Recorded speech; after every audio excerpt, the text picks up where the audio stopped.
Hello everyone, this is Sanjay Yadav. Welcome on our YouTube channel The Genius Foundation. इस session में हम discuss करेंगे BSc first year की जो second unit की इनऑर्गेनिक केमिस्ट्री की टॉपिक है इलेक्ट्रॉन एफिनिटी। उसको हम यहाँ इस लेक्चर में डिस्कस करेंगे। इसमें इलेक्ट्रॉन एफिनिटी होता क्या है, इसके एप्लीकेशंस क्या हैं और इनके केमिकल पीरियोडिसिटी क्या होती है पीरियड्स में, ग्रुप्स में, और उनके फैक्टर्स अफेक्टिंग जो होते हैं कौन से होते हैं जो इनको अफेक्ट करते हैं। तो चलिए जल्दी से स्टार्ट करते हैं। तो पीरियोडिक टेबल में जो ट्रेंड्स है आपका इलेक्ट्रॉन एफिनिटी का, वो क्या होता है भाई। तो हम पहले भी बहुत सारे जो आपके टर्म्स हैं उनको डिस्कस कर चुके हैं। यहाँ पर हम डिस्कस करने जा रहे हैं इलेक्ट्रॉन एफिनिटी को। ठीक है, तो इलेक्ट्रॉन एफिनिटी आप देख रहे होंगे कि जो लेफ्ट टू राइट अगर हम चलते हैं तो लेफ्ट टू राइट में इलेक्ट्रॉन एफिनिटी जो है बढ़ रही है, और लेफ्ट टू अगर अप टू डाउन की बात करें, इन द सेंस अगर ग्रुप्स की बात करें तो ऊपर से नीचे आने पर इलेक्ट्रॉन एफिनिटी डिक्रीज होती है, दैट इज नीचे से ऊपर जाने पर इलेक्ट्रॉन एफिनिटी बढ़ रही है। ठीक है, तो ये तो ही जनरल ट्रेंड्स। ठीक है, सभी लेक्चर्स के शुरुआत में मैं इस ट्रेंड को आपको एक बार बिल्कुल बताता हूँ। ठीक है, जिसमें हम पहले भी हम atomic radius, ionic radius, ionization energy, इन टर्म्स को हम बात कर चुके हैं। सो फ्रेंड्स, सबसे पहले हम बात करते हैं कि इलेक्ट्रॉन एफिनिटी होता क्या है।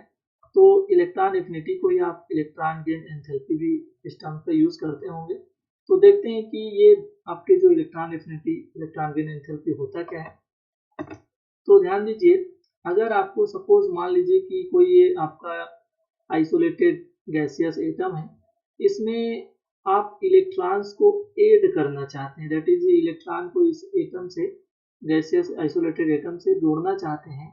तो मान लीजिए कि जैसे कि आयोनाइजेशन एनर्जी के लिए हम क्या करते थे कि यहाँ से इलेक्ट्रॉन को हम बाहर खींचते थे, लेकिन इलेक्ट्रॉन एफिनिटी जो इलेक्ट्रॉन बंद होता है वो क्या है आपका, यहाँ से वो जो है वो आपका इलेक्ट्रॉन ऐड हो रहा है। तो सबको होता क्या है एक्चुअली कि जैसे ही आपका इलेक्ट्रॉन ऐड हो रहा है इसमें, तो इलेक्ट्रॉन ऐड होने के कारण इसमें कुछ अमाउंट की एनर्जी जो है रिलीज होती है, कुछ अमाउंट की एनर्जी जो रिलीज होती है, तो वही जो एनर्जी है वो क्या कहलाती है, इलेक्ट्रॉन एफिनिटी। तो the amount of energy released when an electron is added to the valence shell on an isolated gaseous atom is known as electron affinity. So friends, अगर हम बात करें कि जनरली जो आपका फर्स्ट इलेक्ट्रॉन एडिशन होगा, that is एक electron अगर ऐड होता है किसी आइसोलेटेड गैसियस एटम में, तो वहां पर ये रिएक्शन जो होता है एक्सोथर्मिक प्रोसेस होता है, और ये एक्सेप्ट बिहेवियर या एक्सेप्शन शो करते हैं इलेक्ट्रॉन जो स्टेबल इलेक्ट्रॉनिक कॉन्फ़िगरेशन है वो वाले।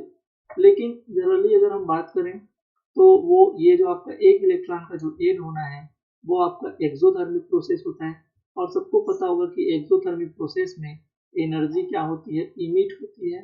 ठीक है, तो अब मैं यहाँ पर आपको थोड़ा सा रिकॉल करूँगा कि यहाँ जब हम आयनाइजेशन एनर्जी डिस्कस करते थे जिसमें इलेक्ट्रॉन्स को निकालना पड़ता था, तो उस इलेक्ट्रॉन को निकालने के लिए हमको एनर्जी देनी पड़ती थी, हमको इस इलेक्ट्रॉन को खींचना पड़ता था। तो वो आपका क्या प्रोसेस था, इंडोथर्मिक। क्या प्रोसेस था, इंडोथर्मिक। उसमें एनर्जी जो है गेन होती थी, सॉरी, हाँ, एनर्जी जो है गेन होती थी। लेकिन आपका जो है यहाँ पर अगर हम बात करें इलेक्ट्रॉन एफिनिटी की, तो इस इलेक्ट्रॉन एफिनिटी में जैसे ही इलेक्ट्रॉन ऐड होता है तो वैसे ही यहाँ पर कुछ अमाउंट की एनर्जी जब एक इलेक्ट्रॉन ऐड होता है तो रिलीज होती है, तो ऑब्वियसली यहाँ पर जब एनर्जी रिलीज हो रही है तो उसको हम क्या बोलेंगे, एक्सोथर्मिक प्रोसेस। ठीक है, तो ये आपको ध्यान देना है कि अगर ये एक्सोथर्मिक प्रोसेस है तो डेली चीज का क्या होगा, तो ऑब्वियसली यहाँ पर कुछ एनर्जी रिलीज हो गई, तो ये जो प्रोडक्ट की जो दैट इज जो आपकी निगेटिव चार्ज गैसेस एटम में आप ये जो है कन्वर्ट हुआ, तो उसकी जो एनर्जी दैट इज प्रोडक्ट की एनर्जी, आपकी जो एंथैल्पी होगी वो आपके रिएक्टेंट से कम होगी, दैट इज फर्स्ट इलेक्ट्रॉन जब गेन होती है तो फर्स्ट इलेक्ट्रॉन गेन एंथैल्पी जो होती है आपकी, वो आपकी क्या होती है, निगेटिव होती है। क्लियर है भाई, चलिए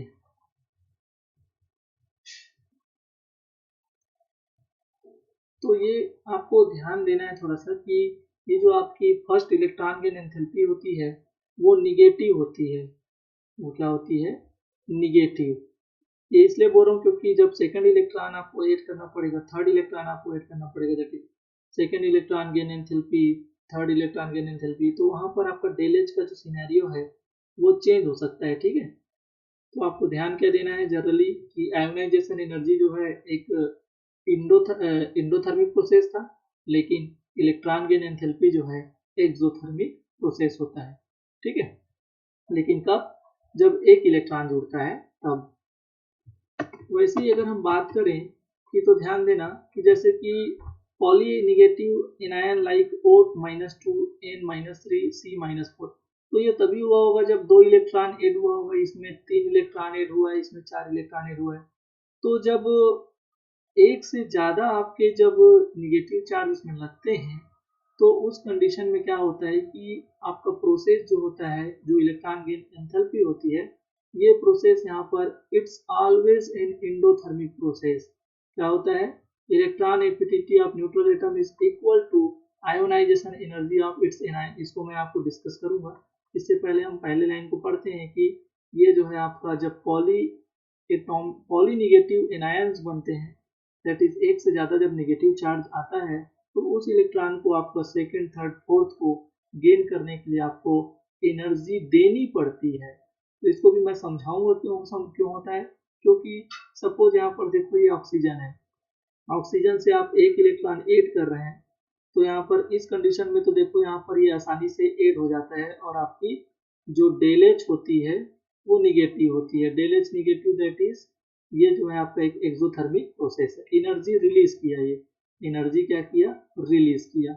लेकिन जब ये ऑक्सीजन माइनस बन गया, अब आप और इसमें एक इलेक्ट्रॉन ऐड करेंगे तभी तो ये जो है 2 माइनस रखे होगा।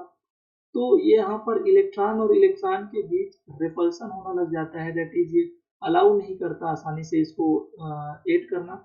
इसलिए क्या होता है, इसको जोड़ना है अपने को, तो इसको जोड़ने के लिए आपको और एनर्जी देनी पड़ जाती है। एनर्जी जहाँ निकलती थी अब यहाँ पर आपको देनी पड़ रही है, तो एनर्जी का एब्जॉर्प्शन होता है। इसीलिए यहाँ पर जो है आपका ये सेकेंड प्रोसेस क्या हो जाएगा, आपका del H is equal to positive. तो ओवरऑल जो आपका जो है ये एक एंडोथर्मिक प्रोसेस इसलिए होती है क्योंकि सेकेंड टाइम जो आप इलेक्ट्रॉन जोड़ते हैं उसके लिए जो एनर्जी आपको देना पड़ता है वो आपके पहले वाले जो निकला है उससे काफी ज्यादा होता है। ठीक है, अब जैसे कि दूसरा टर्म मैं आपको बता रहा था कि ये कोई गैसियस एटम है X, उसमें इलेक्ट्रॉन ऐड हो रहा है, तो उसको क्या बोलते हैं हम? Electron affinity. X माइनस में कन्वर्ट हो गया। लेकिन X माइनस से हम इलेक्ट्रॉन निकालेंगे तो वो तो आयोनाइजेशन एनर्जी कहलाता है, जिसे हम आयोनाइजेशन पोटेंशियल भी बोलते हैं। तो इधर से ये फॉरवर्ड रिएक्शन में इलेक्ट्रॉन एफिनिटी को दिखाया गया है, लेकिन जब इसी इलेक्ट्रॉन को रिमूव किया जाए तो उसको क्या बोलते हैं? Ionization potential. तो ये जो आपका आयोनाइजेशन या इलेक्ट्रॉन एफिनिटी ऑफ एक्स जी है, गैसियस एटम का जो इलेक्ट्रॉन एफिनिटी होगा वो बराबर होता है ionization energy of X minus. तो इसके माइनस से ये जो है आपका क्या होता है, इलेक्ट्रॉन एफिनिटी के जो बराबर होता है इसका ionization energy of X minus. वैसे ही यहाँ पर देखना, एक न्यूट्रल गैसियस एटम है उससे हम इलेक्ट्रॉन निकालते हैं तो वो X प्लस बन जाता है, और इसी X प्लस में हम इलेक्ट्रॉन जोड़ते हैं तो इलेक्ट्रॉन एफिनिटी, तो जो एनर्जी रिलीज होगी वो इसके लिए जो एनर्जी लगती है उसके बराबर हो, that is ionization energy of X is equal to electron affinity of X plus. ठीक है, तो ये आप दो टर्म्स है आयोनाइजेशन एनर्जी और आयोनाइजेशन पोटेंशियल में रिलेशन। अब बात करते हैं फैक्टर्स अफेक्टिंग इलेक्ट्रॉन एफिनिटी। तो फैक्टर्स अफेक्टिंग में सबसे पहले बात करते हैं एटॉमिक साइज।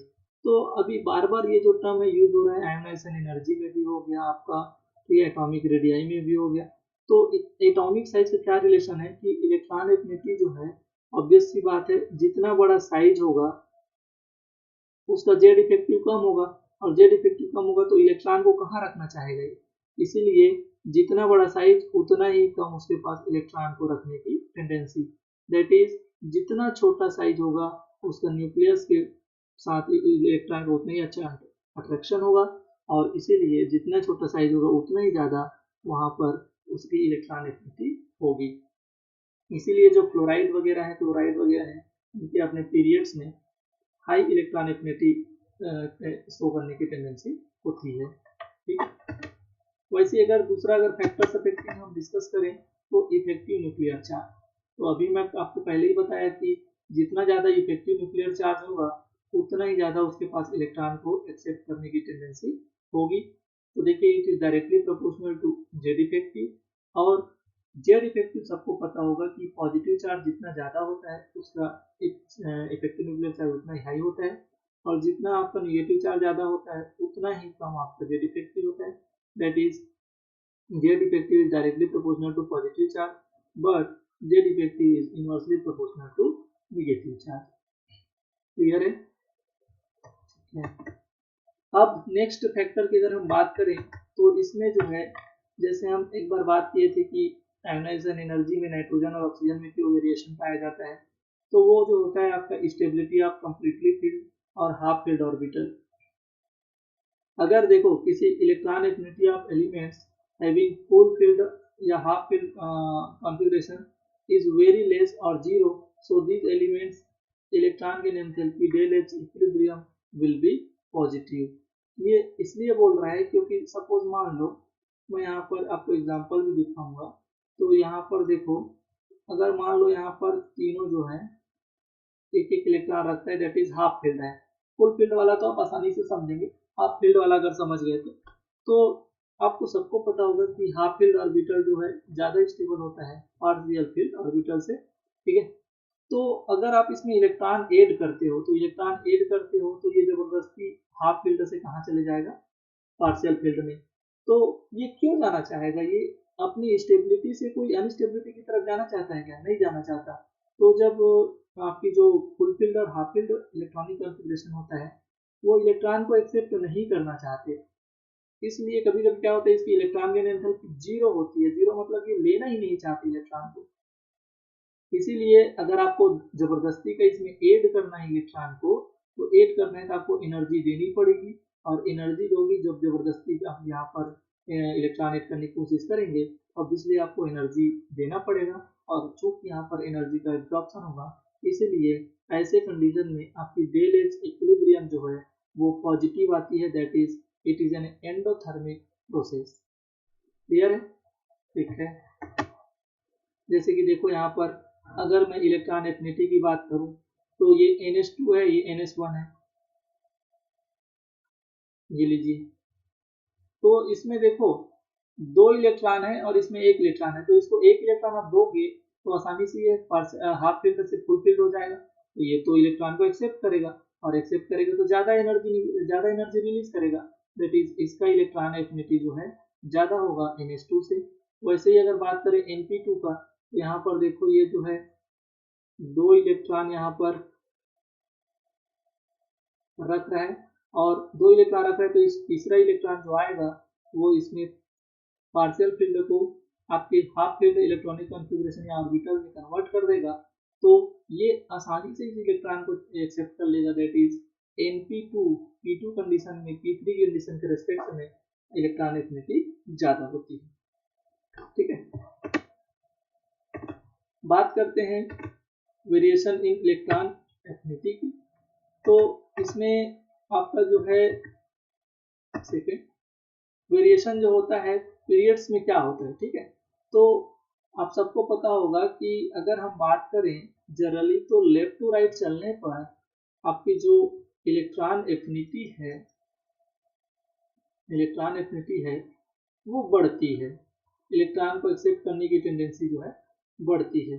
लेकिन ठीक है, अगर आप देख रहे होंगे तो यहाँ पर देखना कि lithium, beryllium, boron, carbon, nitrogen, oxygen, chlorine और नियॉन, लेकिन यहाँ पर ये जो आपका ऑर्डर है इलेक्ट्रॉन एफिनिटी की, वो जो है नियॉन जो है कंप्लीटली, देखो यहाँ पर सबसे कम इलेक्ट्रॉन एक्सेप्ट करने की टेंडेंसी नियॉन के पास है।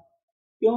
क्योंकि भैया इसका जो है वैलेंस शेल तो ऑलरेडी 2p6 और ये 2s2, दैट इज इसका ऑक्टेट कंप्लीट रहता है, और ऑक्टेट कंप्लीट रहता है तो ये बिल्कुल इलेक्ट्रॉन एक्सेप्ट नहीं करना चाहता, क्योंकि इलेक्ट्रॉन एक्सेप्ट करने से ये जो है आपका इलेक्ट्रॉन को अपनी ऑक्टेट रूल को फॉलो नहीं करेगा, दैट इज अनस्टेबल हो जाएगा। तो ये अपने स्टेबिलिटी से अनस्टेबिलिटी की तरफ नहीं जाना चाहता, ठीक है। वैसे ही बेरिलियम की अगर हम बात करें तो इसका इलेक्ट्रॉनिक कॉन्फ़िगरेशन क्या होता है, 1s2 2s2। तो देखो इसका भी वैलेंस सेल में जो आपका जो लास्ट इलेक्ट्रॉन है वो कम्प्लीटली फिल्ड है, तो कम्प्लीटली फिल्ड है तो ये इलेक्ट्रॉन को एक्सेप्ट करेगा तो 2p1 हो जाएगा, जो कि ये अपने इस हाई स्टेबिलिटी से लो स्टेबिलिटी की तरफ जाएगा। फुल फील्ड ऑर्बिटल से ये पार्सली फील्ड में जाएगा, तो ये बिल्कुल वो नहीं चाहेगा। वैसे ही बोरान की अगर बात करें, सॉरी नाइट्रोजन की बात करें, तो नाइट्रोजन की इलेक्ट्रॉनिक कॉन्फ़िगरेशन क्या होती है, 1s2 2s2 और 2p3। ये 3 2p3 कंडीशन में जैसे हम पहले बात कर रहे थे, ये पार्शियल फील्ड इलेक्ट्रॉनिक कॉन्फ़िगरेशन रखता है और पार्शियल फील्ड इलेक्ट्रॉनिक कॉन्फ़िगरेशन रखता है, इसलिए ये जब इलेक्ट्रॉन ऐड करोगे तो ये 3 से 4 हो जाएगा, that is sorry partial field नहीं, क्या बोल रहा था मैं, हाफ फील्ड इलेक्ट्रॉनिक कॉन्फ़िगरेशन रखता है, जिसमें आप इलेक्ट्रॉन ऐड करेंगे तो ये हाफ फील्ड से पार्शियल फील्ड इलेक्ट्रॉनिक कॉन्फ़िगरेशन में कन्वर्ट हो जाएगा, जो कि ये अलाउ नहीं करता। इसलिए इसकी जो फर्स्ट इलेक्ट्रॉन गेन एंथैल्पी है वो निगेटिव आती है, दैट इज ये बिल्कुल इलेक्ट्रॉन एक्सेप्ट नहीं करना चाहते। अगर इलेक्ट्रॉन ऐड भी करते हैं तो ये जबरदस्ती को ये ऐड किया जाता है, दैट इज एनर्जी यहाँ पर दिया जाता है, और इसके लिए जो एनर्जी दिया जाता है इसीलिए प्रोसेस जो है इंडोथर्मिक प्रोसेस है। बाकी आपका जनरल ऑर्डर ये सभी फॉलो करते हैं, ठीक है। बोरान, बोरान के बाद आपका लिथियम आता है, लिथियम के बाद कार्बन, फिर ऑक्सीजन, देन फ्लोरीन। तो ये आप ऑर्डर आप याद रखेंगे कि ये क्वेश्चन आ सकता है, क्योंकि इसमें थोड़ा सा वेरिएशन पाया जा रहा है जनरल ट्रेन में, ठीक है। तो अगर हम नेक्स्ट वेरिएशन इलेक्ट्रॉन एंथैल्पी की अगर हम बात करें तो ग्रुप्स में देखिए क्या होता है, ग्रुप्स में ऊपर से नीचे आने पर साइज बढ़ता है, और साइज बढ़ने के कारण जो है यहाँ पर इलेक्ट्रॉन के अट्रैक्शन न्यूक्लियस के साथ कम होता है, तो इनका इलेक्ट्रॉन एक्सेप्ट करने की टेंडेंसी जो है कम होती जाती है। लेकिन अगर हम बात करें थर्ड पीरियड और सेकेंड पीरियड में, तो इलेक्ट्रॉन एफिनिटी जो होती है ऊपर से नीचे जब आ रहे हैं, जैसे कि हम इसको ये 2p वाले जोन को ले लिए, ठीक है, या फिर सॉरी सेकेंड पीरियड वाले ले लिए, और यहाँ पर हम थर्ड पीरियड वाला ले लिए, तो ऊपर से नीचे अगर आते हैं तो साइज बढ़ना चाहिए थर्ड पीरियड का, तो साइज तो बढ़ता है, लेकिन वहाँ पर जो है इनमें वेरिएशन क्यों पाया जाता है, थर्ड पीरियड वाली की जो इलेक्ट्रॉन एफिनिटी है, इलेक्ट्रॉन को एक्सेप्ट करने की टेंडेंसी जो है वो सेकेंड से क्यों ज़्यादा होती है। तो इसको समझते हैं अपन, जैसे कि देखो यहाँ पर फ्लोरीन, फ्लोरीन जो है आपका इसका electronic configuration last valence shell का 2s2 2p5, वैसे ही 3s2 3p5। तो होता क्या है, ये देखो फ्लोरीन और ये है आपका क्लोरीन, साइज बड़ा, तो यहाँ पर ये इतना छोटा हो जाता है फ्लोरीन कि यहाँ पर और भी तो फ्लोरीन के इलेक्ट्रॉनिक कॉन्फ़िगरेशन 9 है, तो 9 इलेक्ट्रॉन तो और है ना यहाँ पर, तो वो इलेक्ट्रॉन जो है बहुत ही ज़्यादा रिपल्सन करना चालू कर देते हैं, और इलेक्ट्रॉन डेंसिटी यहाँ पर बहुत बढ़ जाती है, ठीक है, जिसके कारण इनमें रिपल्सन होना चालू हो जाता है, और रिपल्सन होना चालू हो जाता है तो ये उतने अच्छे से इलेक्ट्रॉन को एक्सेप्ट नहीं कर पाता जितना अच्छा क्लोरीन करता है। क्यों? क्योंकि अगर मैं ये बोलूँ कि क्लोरीन के पास इस इनकमिंग इलेक्ट्रॉन के लिए उतना सफिशिएंट स्पेस नहीं है, लेकिन क्लोरीन बोलता है कि भाई इलेक्ट्रोनिगेटिविटी तो मेरी भी हाई है, दैट इज इलेक्ट्रॉन को एक्सेप्ट करने की टेंडेंसी तो मेरे पास भी है, लेकिन अच्छी बात क्या है कि मेरे पास पावर के साथ साथ खाली जगह भी है, खाली जगह है, दैट इज इलेक्ट्रॉन इलेक्ट्रॉन के बीच अट्रैक्शन कम होता है, दैट इज आपका जो इलेक्ट्रॉन इलेक्ट्रॉन के बीच रिपल्सन कम होता है, और इसके कारण जो है ये इलेक्ट्रॉन को गेन करना ज़्यादा गेन करने की ज़्यादा टेंडेंसी होती है एज कम्पेयर टू क्लोरीन। तो ऑर्डर क्या होता है, तो जनरली आपको ऊपर से नीचे तो आपका इलेक्ट्रॉन एफिनिटी कम होना चाहिए, लेकिन क्लोरीन और फ्लोरीन में वेरिएशन होता है, आप ध्यान रखेंगे, दैट इज थर्ड पीरियड वाले का जो है सेकंड पीरियड से ज़्यादा आपका क्या होता है, इलेक्ट्रॉन एफिनिटी होता है, देन सेकंड पीरियड, देन आपका fourth period, then fifth period, ठीक है। तो आपको ध्यान देना है कि फ्लोरीन का क्लोरीन से कम होता है। वैसे ही अगर सल्फर और ऑक्सीजन की बात करें तो आपके ऑक्सीजन फैमिली में ऑक्सीजन के बाद सल्फर आता है, सल्फर के बाद आपका सेलेनियम आता है, ठीक है। तो यहाँ पर भी ऑक्सीजन और सल्फर में सल्फर का इलेक्ट्रॉन एफिनिटी ज़्यादा होता है ऑक्सीजन से, ठीक है। तो इसमें देखिए जनरल ऑर्डर क्या होगा, सल्फर का सबसे ज़्यादा होगा ऑक्सीजन से, और नाइट्रोजन और फास्फोरस में किसका ज़्यादा होगा, फास्फोरस का। तो जनरल अगर ऑर्डर बात करें तो लेफ्ट टू राइट बढ़ता है इलेक्ट्रॉन एफिनिटी, तो यहाँ पर नाइट्रोजन से ज़्यादा था लेकिन फास्फोरस का होता है, तो फास्फोरस से ज़्यादा किसका होगा, ऑक्सीजन का, और ऑक्सीजन से ज़्यादा किसका होगा, सल्फर का। तो अगर सल्फर, ऑक्सीजन और फास्फोरस और नाइट्रोजन में अगर आपको कंपेयर कराए तो आपका इलेक्ट्रॉन एफिनिटी का ऑर्डर ये होता है। वैसे ही आप सेम कॉन्सेप्ट यहाँ पर सिलिकॉन, कार्बन, फास्फोरस और नाइट्रोजन में पाया जाएगा। नाइट्रोजन का कम होता है फास्फोरस से, और फास्फोरस से ज्यादा होगा आपका कार्बन का, और कार्बन से ज्यादा होगा आपका सिलिकॉन का, ठीक है। नाइट्रोजन और फास्फोरस जो होते हैं low electron affinity due to stable half filled configuration, और इसको हम यहाँ पर डिस्कस कर चुके हैं। सॉरी, कहाँ पर डिस्कस किए, यहाँ पर हम वेरिएशन देख रहे थे जब फैक्टर इफेक्टिव में हाई स्टेबिलिटी और लो स्टेबिलिटी वाले जो आपके हाफ फील्ड और फुल फील्ड ऑर्बिटल है उनकी बात कर रहे थे। क्लियर है? चलिए अब बात करते हैं कुछ क्वेश्चंस की। देखिए तो क्वेश्चंस में हम देखिए यहाँ पर which arrangement represent the correct order of electron gain enthalpy with negative sign of the given atomic species. तो अभी हम पढ़ के आए कि भैया क्लोरीन और फ्लोरीन में क्लोरीन का ज्यादा होता है फ्लोरीन से, तो तुम तो नहीं होगे। इसमें सही दिख रहा है, देखो फ्लोरीन, क्लोरीन फिर फ्लोरीन, तो ये वाला सही हो सकता है। वैसे ही यहाँ पर देखो क्लोरीन का सबसे कम दिखा दिया है, तो भैया ये तो हो ही नहीं सकता कि क्लोरीन का कम हो फ्लोरीन से और फ्लोरीन का कम हो सल्फर से। यहाँ पर देखिए क्लोरीन का ऑक्सीडेशन स्टेट फ्लोरीन से तो ज्यादा होता है, लेकिन ऑक्सीजन से कम होगा क्या, नहीं होगा। तो ये एक कॉमन सा क्वेश्चन था कि क्लोरीन का सबसे ज्यादा होगा सबसे ज्यादा होता है फ्लोरीन से, और फ्लोरीन का ज्यादा होता है आपका सल्फर से, और सल्फर का ज्यादा होता है ऑक्सीजन से। ये वही वाली तो बात हुई, ऑक्सीजन के बाद कौन आता है, फ्लोरीन, और ऑक्सीजन वाले ग्रुप में नीचे कौन आता है, सल्फर। वैसे ही आपका फास्फोरस के नीचे कौन आता है, क्लोरीन। तो यहाँ पर ये सेकंड पीरियड का, ये थर्ड पीरियड का, तो थर्ड पीरियड वाले का सेकंड पीरियड से ज्यादा होता है इलेक्ट्रॉन एफिनिटी, इसलिए क्लोरीन का ज्यादा होता है फ्लोरीन से, और सल्फर का ज्यादा होता है ऑक्सीजन से। क्लियर है? तो उस कंडीशन में आपको ध्यान देना है कि यहाँ पर सल्फर से ज्यादा होगा फ्लोरीन का, देन फ्लोरीन का ज्यादा होगा क्लोरीन से, तो ऑप्शन नंबर सेकंड, ठीक है। वैसे ही एक और क्वेश्चन देखते हैं अपन।